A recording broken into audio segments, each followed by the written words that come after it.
Hello friends, આજે આપણે દૂધીના પરોઠા બનાવીએ છીએ। તો અહીંયા તમે જોઈ શકો છો કે આ રીતે આપણે દૂધી લીધી છે। હવે આપણે તેને હાફ કટ કરી લઈશું, કારણ કે દૂધી આપણી મોટી છે, જેથી કરીને હાફ કટ કરી અને પછી તેનું આપણે ખમણ કરીશું। હવે આપણે હાફ કટ કરી લીધી હતી અને તેની છાલ ઉતારી અને આ રીતે તેનું આપણે ખમણ કરી લીધું છે। અહીંયા આપણે એક બાઉલ લઈએ છીએ, તેમાં આ રીતે આપણે જારી મૂકીએ છીએ અને હવે આપણે તેમાં એક કપડું મૂકીશું। આ રીતે આપણે તેમાં એક કપડું મૂકીશું અને હવે આપણે તેમાં દૂધીનું ખમણ નાખીશું। દૂધીના ખમણને આ રીતે આપણે પોટલી વાળી લીધી છે, એટલે કે કપડામાં લઈ અને તેને આપણે આ રીતે પોટલી વાળી લઈ। હવે આપણે તેને દબાવી અને તેમાંથી બધું પાણી કાઢી લેવાનું છે, કારણ કે જો દૂધીનું પાણી લોટમાં આવશે તો બહુ જ લોટ ઢીલો થઈ જશે, જેથી આપણા પરોઠા સરસ નહીં બને। એટલે આપણે તેનું પાણી નીચોવી લેશું। હવે આ રીતે આપણે એકદમ નીચોવીને પાણી કાઢી લીધેલું છે। હવે આપણે આ રીતે જારી લઈ લેશું। તો તમે જોઈ શકો છો કે આટલું પાણી નીકળ્યું છે। હવે આ પાણીને ફેંકવાનું નથી, તેને આપણે લોટ બાંધવામાં લઈ લેશું, કારણ કે દૂધીમાં બહુ જ પ્રોટીન ને વિટામિન ને હોય છે, જેથી તે પાણીનો ઉપયોગ પણ આપણે કરી લેશું। આનાથી જ આપણે લોટ બાંધી લેશું। અહીંયા તમે જોઈ શકો છો કે આપણે જે કપડામાં દૂધીને લીધી હતી તેનું આ રીતે ખમણ આપણે થઈ ગયેલ છે। આપણે પાણી બધું તેને નીચોવી દીધેલ છે। હવે આપણે તેમાં મસાલા કરીશું। હવે અહીંયા મેં એક મરચું અને નાનો કટકો એવો આપણે આદુનો ખમણી લીધું છે। તો પહેલાં આપણે આદુ મરચાં નાખીશું। હવે આપણે અહીંયા એક ડીશમાં બધા મસાલા તૈયાર કરી લીધેલા છે, જેમાં આપણે 1 થી 1.5 ચમચી જેટલું મરચું, 1 ચમચી ગરમ મસાલો, 1 ચમચી જીરું પાવડર, 1 ચમચી મીઠું, અડધી ચમચી હળદર અને 5 ચમચી હિંગ, આ રીતે આપણે બધા મસાલા લીધેલા છે। તો હવે આપણે તેને દૂધીના ખમણમાં નાખી દેશું, કારણ કે દૂધીમાં કોઈ સ્વાદ નથી હોતો, જેથી તમે આ રીતે ચટપટા બધા મસાલા નાખી અને બનાવશો તો બધાને બહુ જ ભાવશે। દૂધી એકદમ પ્રોટીનથી ભરપૂર એવી માત્રામાં હોય છે। દૂધી ખાવી જરૂરી છે, જે શરીર માટે બહુ જ હાનિકારક છે, અને દૂધીને ખાવ તો તે પૌષ્ટિક પણ કહેવાય છે। પણ અત્યારે છોકરાઓને કે નાના મોટાઓને ઘણા લોકોને દૂધી ભાવતી નથી, પણ તમે આ રીતે તેને એકદમ મસાલાથી ભરપૂર બનાવી દેશો તો તે હોંશે ખાઈ લેશે। હવે દૂધીના ખમણમાં બધા મસાલા તો એડ કરી દીધા છે, સાથે સાથે હું અહીંયા બેસન નમકીન સેવ લઉં છું, જેનાથી બાઇડિંગ પણ આવી જશે અને ક્રન્ચીનેસ આવશે। હું અત્યારે અહીંયા બેસનની મસાલા સેવ એટલે કે તીખી સેવ લઉં છું। તમે અહીંયા આલુ ભુજિયા પણ લઈ શકો છો અને સાદા ભુજિયા પણ તમે લઈ શકો છો। એ નમકીન તમારા ટેસ્ટ મુજબ તમને જે પણ ફાવે તે તમે લઈ શકો છો।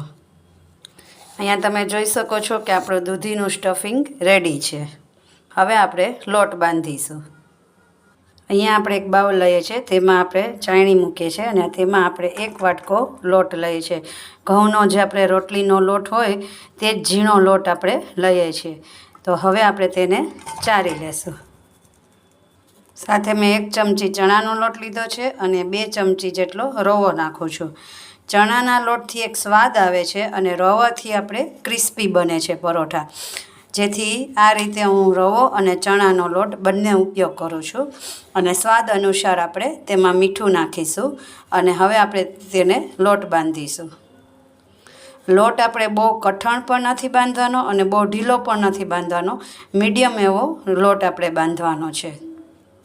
સાથે મોણ માટે આપણે 1 ચમચી તેલ નાખીશું। હવે જે આપણે અહીંયા દૂધીનું પાણી હતું તે નાખી દઈશું અને તેનાથી લોટ બાંધશું, પછી જરૂર પડશે તો આપણે સાદું પાણીનો ઉપયોગ કરીશું।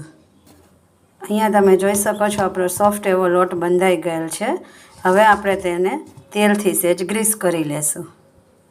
તો અહીંયા તમે જોઈ શકો છો કે આપણો સોફ્ટ એવો સરસ મજાનો લોટ બાંધીને રેડી થઈ ગયેલ છે।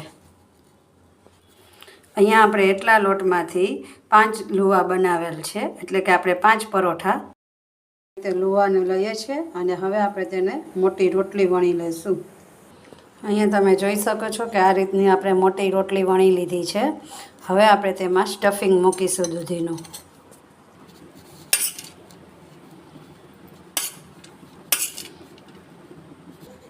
આ રીતે આપણે અહીંયા સેન્ટરમાં વચ્ચે એટલે સ્ટફિંગ મૂકીશું. આ રીતે 2 થી 3 ચમચી જેટલું સ્ટફિંગ આપણે લેવાનું છે. દૂધીનું જે ખમણ આપણે જે સ્ટફિંગ કરેલું છે તે લેવાનું છે. અને હવે આપણે તેને ત્રિકોણ આકારમાં ગોઠવી દેવાનું છે. આ રીતે આપણે ત્રિકોણ શેપમાં ગોઠવી અને ફોલ્ડ કરી લીધેલ છે. હવે આપણે તેને હળવા હાથે સેજ વણી લેવાનું છે. આ રીતે તમે જોઈ શકો છો કે આપણું ત્રિકોણ પરોઠું વણાઈ ગયેલ છે. હવે આપણે તેને લઈ અને લોઢીમાં મૂકીશું. લોઢી અહીંયા આપણે ગરમ કરવા રાખી દીધેલ છે. તો હવે આપણે તેની ઉપર આ રીતે લોઢીમાં મૂકી દીધેલ છે. હવે આપણે તેને એક સાઈડ આ રીતે પલટાવીશું. પછી અહીંયા તમારે ઘી અથવા તો તેલ મૂકી શકાય છે. તમારે જે પણ લેવું હોય, તેલ લેવું હોય તો તેલમાં પણ શેકી શકાય, ઘીમાં પણ શેકી શકાય અને બટરમાં પણ શેકી શકાય. તમારી ચોઈસ કે તમારે જે લેવું હોય. હવે આપણે બીજી સાઈડે આ રીતે શેકીશું. આ રીતે તમે જોઈ શકો છો કે ઉપસીને દડા જેવા એવા સરસ મજાના આપણા પરોઠા થાય છે. અને આ રીતે તમે એને બ્રાઉન ભાત પડે એવા પરોઠા બનાવી શકાય છે.